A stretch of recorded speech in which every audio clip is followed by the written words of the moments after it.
All right, from the Mike King Biz studio on ESPN Richmond 106.1, welcome to Virginia Sports Exchange, where sports and business intersect. I am Stephen Lewis, your host today. Virginia Sports Exchange is a radio show and podcast where we discuss the dynamics of sports and opportunities it creates economically for individuals and our region, interviewing those in multiple roles in athletics. The voice of RVA Business Media, Mike King, thank you to him, and show creator Jonathan Johnson for the platform. Follow us on IG at Virginia Sports Exchange and also on YouTube at VA Sports Exchange to stay locked in with us. Today's episode is sponsored by 6335 Restaurant, 6335, where great food meets great vibes. Call 804-728-1768 for more information. That's 804-728-1768, 6335 Restaurant. I'm delighted to kick off 2026 with ESPN Radio's Matt Josephs. Matt, thank you so much, buddy. I appreciate you joining me. How you been doing? I'm doing well. Always glad to help out an old friend, a guy I've known for many years and has done great work in this community. I appreciate it, man. Thank you so much. You can find Matt on ESPN Richmond 106.1 as host of Border to Border, 3 to 4 p.m. Monday through Thursday, and Fridays 3 to 5 p.m. How long have you hosted the show? Give us a rundown what it's all about. How's that been going? I've been doing the show for probably about 10, 15 years. My goodness. That's crazy. It's gone crazy. Yeah, it's been a while because I've been through a bunch of locations, owners, all this stuff. But it's been fun. It's just talking sports and just, sitting in a room and just hoping that somebody's listening on the radio. That's the thing about radio that, TV, you can see the cameras and stuff like that. Yeah. But like radio, you turn the mic on and you're talking and you're hoping somebody's listening. Absolutely. You were lucky enough to graduate from the renowned Syracuse University Sports Broadcasting Program. Titans of sports journalism, man. Sean McDonough, Mike Tirico, Bob Costas, the list goes on and on. Just talk about that experience and how that catapulted you into your career. Yeah, it was an experience to learn from a lot of great teachers there, and there were some of the guys that you mentioned came back for guest speaking and stuff like that. And so I could have taken advantage of more stuff there. So like advice for people who are heading to college is soak in as much as possible and do everything you can. There was stuff that you could do with the number one station there, but you had to get up really early to do so. And as a freshman, I didn't really want to do that. So I did stuff for the third, I guess this was the third radio station there, broadcasting out of a broom closet. And, it was an opportunity to work my way up through there. Just soak up as much as you possibly can and don't say no to opportunities that are going to help you out. So how many radio stations and TV stations do they have at the school? Like that's just phenomenal. I know you don't know now, you're not there, but like we had a lot of different opportunities. We had about 3 or 4 different radio stations. There was the number one station, which is the AM station. It was kind of a news station that broadcasted the games. There was a number 2 station, which was a hybrid sports station and FM station. And then there was also the third station, which was a student-run station, which was mostly broadcast out of a broom closet, play some CDs, and kind of do your own thing, which is where I was. Yeah. Okay. And can you talk about the competitiveness of the program? Like how many people were coming in? Was it really exclusive in terms of like hard to get into in terms of that? Oh yeah, it was definitely very hard to get into. And the TV station was hard to get into. The radio station was hard to get into. And so like, that's why, opportunities are very important. And I'm one of these people that says like, you obviously want to go to class. I'm not telling anybody not to go to class, but I think it's the clubs and the extracurriculars that make it more. I'm less of a book learner. I'm more of a doer. So when I got to do stuff for the TV station my freshman year, I learned more doing than reading in a textbook. Gotcha. Makes sense. And can you elaborate on the roles a little bit? Because did you come in wanting to be on radio, wanting to be on TV, and then you just kind of pivoted other ways? Like, how did that work out? So I did both TV and radio. And when I did the TV stuff, I was very interested in it, but there was a lot more work. You had to spend a lot more time in what was little mini studios editing things with the giant tapes, cassette tapes. My God, thank God we got rid of all that stuff now. So much easier to edit now. But back then it wasn't that easy. And then for radio, I basically just got up, rolled into the studio and just did what I had to. So there was a lot less work involved. Of course, I had to learn about it. My very first shift was Wednesday mornings, 3 to 6 in the morning. Wow. That was my very first shift. And so as a guy who listened to sports radio my whole life, I figured, all right, I'm going to print the scores out and I'm just going to read the scores, and that's going to be it. And I got there, and it was 3:05, and I read all the scores, and I'm like, That's okay, it. yeah, now what? So then I played some music, and it was like 3:12, and I'm like, okay, now what? Because nobody's calling you from 3 to 6 in the morning. Right. So I eventually got a partner. We both kind of went through it, and then eventually got better time slots, and that led me to here. Yeah. I mean, that had to be a microcosm of trying to figure out how to fill time. I mean, that's tough to do. Yeah, it is. And it was one of those things where I thought I knew all about it, but I obviously didn't. And so like, that's where you get creative. You do different segments and things like that, knowing it's just you talking to yourself essentially. Yep. And then when you get a partner, then it's two people talking to each other. So yeah, I think it helped me out become who I am today. Absolutely. Stephen Lewis here with Matt Joseph, ESPN Richmond 106.1. Philadelphia native, you're a transplant. You've been in Richmond for a long time now, but I know you love your Eagles, right? I'm correct on that. Eagles, Sixers, Flyers, Phillies. Super Bowl champs last year. Yeah. What are you thinking this year? Playoffs about to start. How do you feel about your Eagles? I mean, I think if they score 24 points, they can beat anybody. The problem is this year's team can't score 24 points consistently. Yes. Their defense is really good. It's the youngest defense in the NFL. Yep. And Vic Fangio is a great defensive coordinator. Absolutely. But the offense, there's just something missing, whether it's the coordinator, whether it's the route combinations, whatever it is, it's just missing something. And there's too much talent to be this bad at it. Yeah. And so we'll see. I mean, I think they can beat the 49ers. Okay. I think the Packers could certainly go into Chicago and win. Yeah. There's no reason why they couldn't. They were favored at the beginning of the week to go into Chicago and win. I think Chicago's the favorite now, but like that means another home game. Carolina's already beaten the Rams once, so who knows? I know it's just nobody's scary this year in the NFL. Nobody. No. And that gets me to another question I wanted to ask you. Why Philly didn't try to win? It didn't seem like they were really trying to win that game to get the 2 seed to be able to host 2 games in a row. Like it was kind of weird to me. I don't know. So I'm rest over that sort of thing. So I agreed with the decision, and I thought that they could beat the Commanders with their backups. They probably could have, and if they don't throw an interception in the red zone, if there's not the taunting penalty, if the Eagles corners decide to cover somebody instead of do pass interference every play, like I think they still could have won. So I was a fan of the rest. Okay. And I thought that look, it's nice to have that 2 seed. And have that second home game guaranteed. But as I said, I don't see why the Packers couldn't go into Chicago and win. That's true. Chicago, great year, but really brand new team to this thing. Caleb Williams, first time in the playoffs. So it's going to be interesting to see how that all plays out. Going to the AFC side, Chargers at New England, Bills at Jacksonville, Houston at Pittsburgh.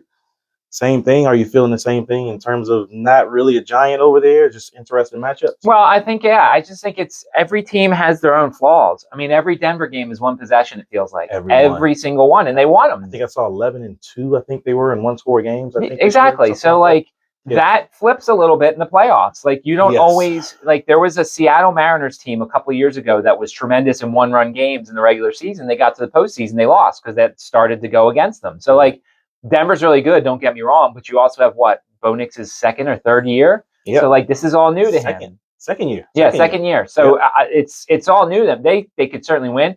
New England has one win over a team with a winning record. One win. Wow. So that is going to catch up to them. Like the scariest team in the AFC is Houston because Houston has the best defense, but Houston, much like the Eagles, has an inconsistent offense. Correct. So and they were have to play every game on the road.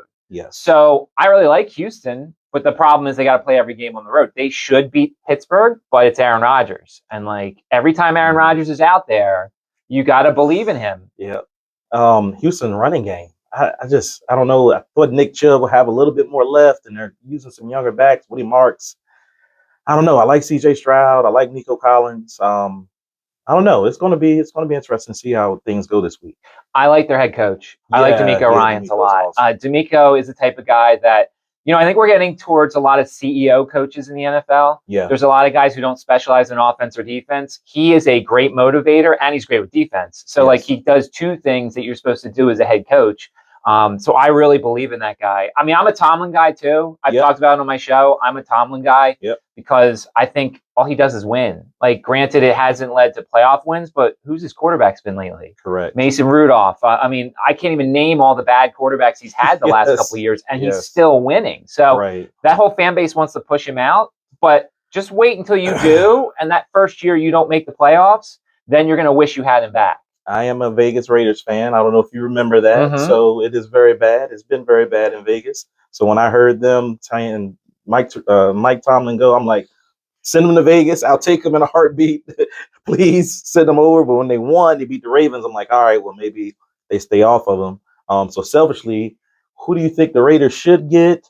I'm hearing Brian Flores. I would like that. I think as a head coach, maybe do you get Brian Daboll, offensive coordinator?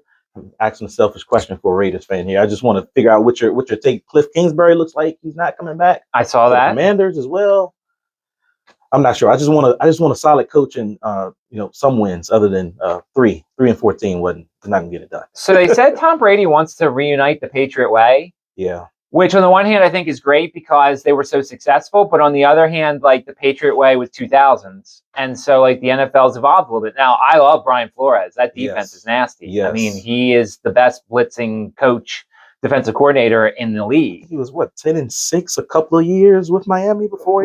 So he was a good head coach. Obviously something happened down there. Well, that was the whole, he wanted to win when the owner didn't want him to win, and so there was that kind of thing back and forth. I think there was a lawsuit involved, maybe. I think he's really good. I just want to know, like, I'm making sure that there's nothing like the Miami owner and the rest of the owners like, we can't hire this guy as a coach. Like, because you know that stupidity happens amongst those owners. Yeah. But he's really good. I like him. And I like Brian Daboll as a coordinator. Yes. I don't think he's a very good coach. No, I don't think he's a head coach, no.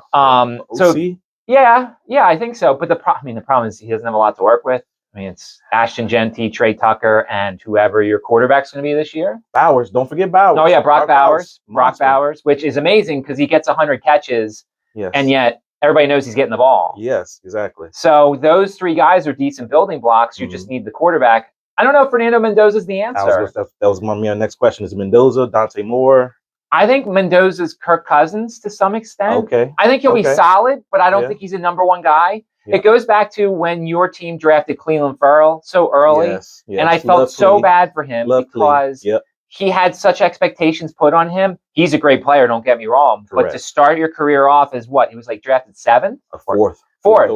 Fourth overall. Yeah. And so you're coming in, they expect you to save the franchise. Yeah. They expect you to be the best player on the defense, the best player in the offense, best player in the community. Like, that's a lot. He was really good, don't get me wrong, and he was a first-round draft pick, but not 4th overall. Right. And so it started him off on the bad path. I'm glad he's still in the league. I'm glad he's producing. He's a great guy. I've had him on my show a bunch of times.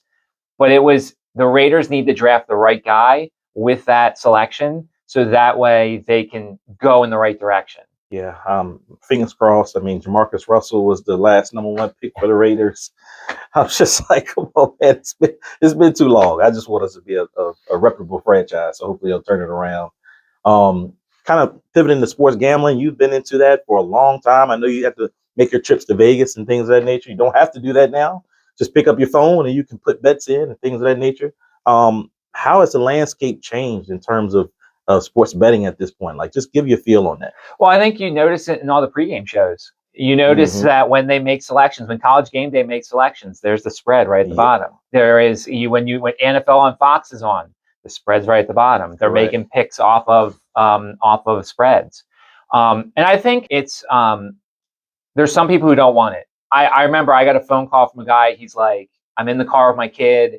We're listening to your show. It's a little too much on the gambling side. And I understand that. Really? Yeah, it was an interesting phone call. And I always say whenever I give any of my sides or selections on my show, it's pizza money. Like I think a lot of people automatically go to thousands of dollars. No.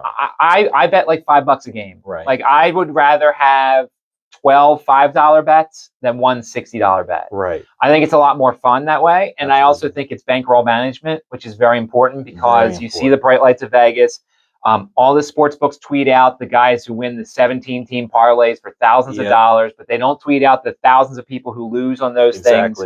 So I think it's all about bankroll management. I think it can be fun. You can learn more about the sport. Yep. I'm not the analytics guy. I'm definitely not an analytics guy. I'm not a nerd numbers guy. I'm more of I watch this team play. I see what they struggle at. This team's really good at it, so I'm going to bet on this team. Gotcha. But I think that sports gambling has helped some people learn a little bit more about the sport, and I think it's pushed some people away who are like, I'm not that interested in it. Yeah, makes sense.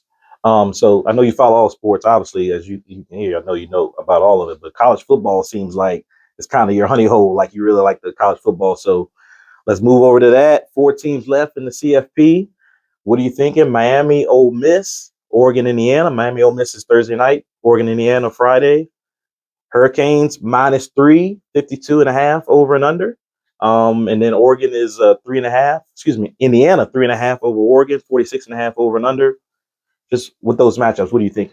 So I took Miami's money line. Okay. I think so. This is going to be, some people will get mad at this. I think Miami is the most talented team in the country. I think Indiana is the most complete team in the country. Okay.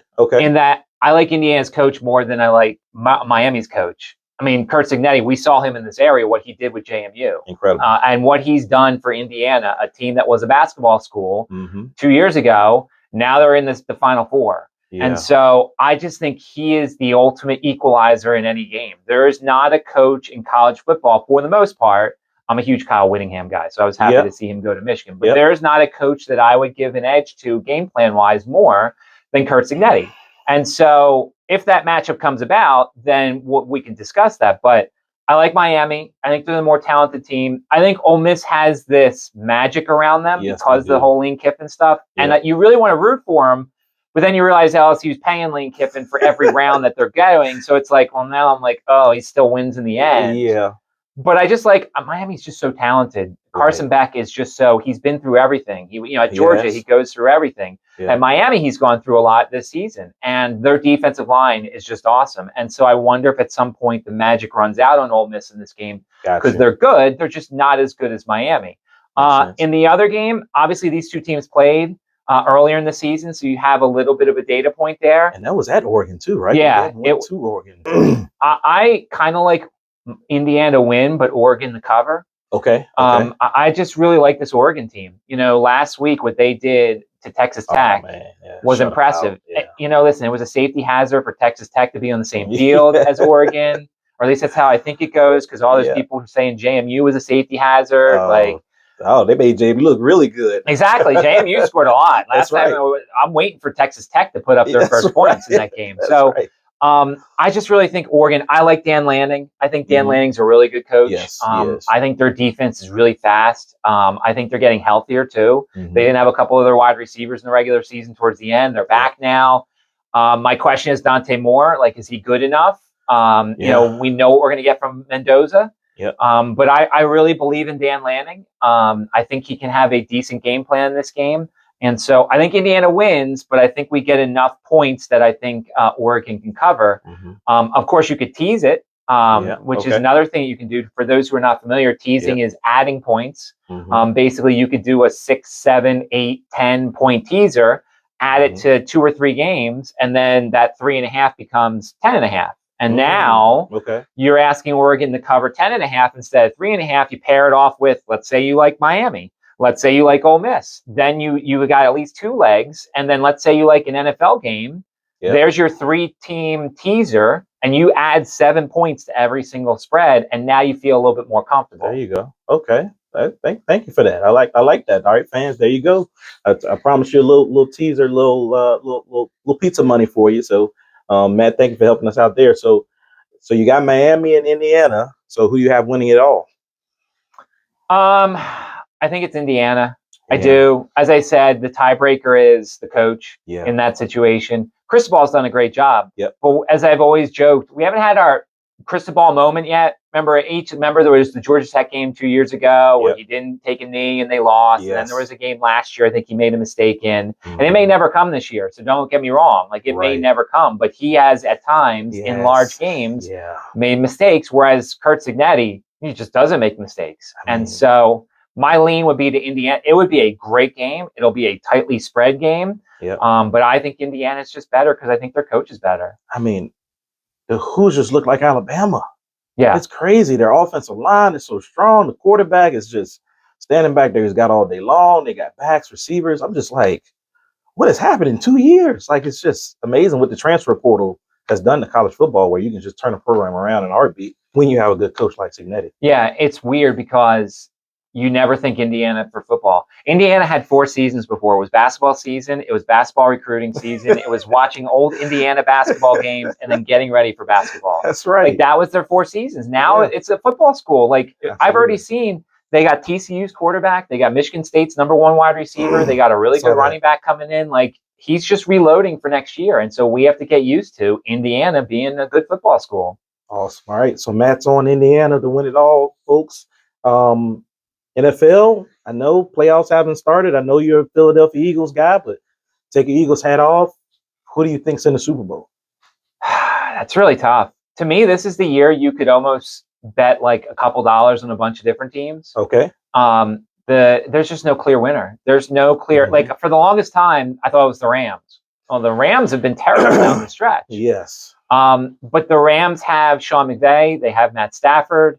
They have 2 great wide receivers. Puka Nacua is unbelievable. Yeah, he's amazing. How do you not? I mean, I guess you got Devontae Adams, so you can't double him. But it's just like, I don't understand how he gets so many yards and catches every single game. I think it's being in the slot too. Yeah. I think coming out of the slot, it gives you more free range to have a lot more routes and stuff like that. Yeah. So for the longest time, I thought it was the Rams. Then the Rams were bad down the stretch. And so, like, is it setting up nicely for them? Like, because they play in Carolina, they're not going to be afraid of Carolina. They're going to play in Seattle, a team they've already played twice. They were up huge in Seattle, and then they blew it at the end. So, like, part of me still wants to stay with the Rams. Okay. And then on the AFC side, as we talked about, it's tough because there's nobody that is just dominant. Yeah. As I said, I like Houston, but I can't take Houston. If Buffalo doesn't do it this year, I don't know when Buffalo will ever do it. I was just about to ask you. Yeah, this seems like it's got to be their best chance. No Mahomes in there to beat you. No Burrow. Like, Josh Allen, pound for pound, you are the best quarterback in the AFC that's left, I would think, right? I mean, Justin Herbert hadn't done anything in the playoffs. Drake May is young. I know Aaron Rodgers is there. I mean, he's 41 years old. Like, Trevor Lawrence hasn't done anything. I mean, it seems like it's his AFC to take if this is the year. But yeah, and they're going on the road every game. They're going to have to play on the road unless I think they're the 6, so unless the 7. They are. So unless it's the 6-7 championship game. Yes. They're going to be on the road, which maybe they don't mind. Maybe because they played so many home games in previous years and it never worked out. Maybe they don't mind being on the road. Like, I think they should beat Jacksonville. I don't know who. I assume then it would be the 2, which would then be New England again. Yes. So they've already played New England twice, and then it would be, I guess, Denver, depending upon what happens on the other side. And like, I don't think they're afraid of any of that. So I think it's too cliche to take Buffalo. So I'm going to go. That's tough. It's tough. As I said, just throw a couple dollars in a couple different teams and hope. It's like a lottery. It is. Houston. I told you, I like, you know what? A couple dollars on Houston. Houston. I mean, that defense is just so good. Yes. It's just so good. Now, once again, not a lot of money. This year more than any other. It's better to almost, what do they do? They do that on the craps table where you put a bunch of different, or the wheel one, that one where you play a bunch of different numbers. I almost would take $2 or $3 and play a bunch of teams. Yep. And then as they advance, then you can hedge, then you can do a bunch of different things. Right. So this year more than any other, go spread your money out and try and find some value. Gotcha. Stephen Lewis here with Matt Joseph of ESPN Richmond. So you got Houston and the Rams. Interesting matchup, offense versus defense. Almost kind of like that, again, Raiders in Tampa Bay that time, and Tampa Bay just wore out the terrific offense of the Raiders. So what do you think happens if that happens? Terrific defense versus an offense. I mean, I think it's probably Sean McVay. I think it probably is. As I said, I love D'Amico Ryans, but I think that you give Sean McVay 2 weeks to look at anybody, and I think at least offensively, he'll figure it out. Now, the question is, can Houston score? Because the Rams defense, their front line's really good. We love Kobe Turner, the former Spider, but like their secondary is not great. Their linebackers are just okay. So like if Houston can keep up scoring wise, they can certainly win the game. But I just, CJ Stroud is all over the place. You know, he had the sophomore slump. He had the freshman success. He's doing better in his 3rd year. So I think it'd be a fun game to say the least. My Yeah. lean would be to the Rams, though. Awesome. Stephen Lewis again, Virginia Sports Exchange here with Matt Josephs, ESPN Richmond Radio. Matt, thank you so much for joining us, man. I really appreciate it. And again, border to border, Monday through Thursday, 3 to 4 p.m. and on Fridays, 3 to 5 p.m. Jump on and join them on ESPN Radio 106.1 FM and ESPNRichmond.com as well, right? Yeah, so we actually just corporate just changed our schedules a little bit. Oh, okay. Yeah, corporate's changed our schedules a little bit, so I'm doing 4 to 6 now. Okay. So we're doing Sports Huddle with me and Bob Black are doing from 4 to 6. Another Syracuse guy. Exactly, another Syracuse guy. We're doing it Monday through Thursday, and then border to border with just me is on Friday 4 to 6. Bob's on the no Friday schedule. Yeah, they just changed that. We just started yesterday with the new schedule. Awesome. So it was. Sorry, I didn't know. No. I'm sure it's not even up on the website yet because it literally is brand new. So, yeah, we've changed the schedules up a little bit, but yeah, it's gonna be fun in the afternoon, at least till football ends. Then it's college basketball, and then who knows after that because that's the slow time. Awesome. Well, Matt, thank you for joining us, man. Love to have you on, and love to have you back on again as well to talk some more sports. But again, for Matt Josephs, I'm Stephen Lewis, Virginia Sports Exchange. Another episode in the book kicking off 2026. We'll see you next time.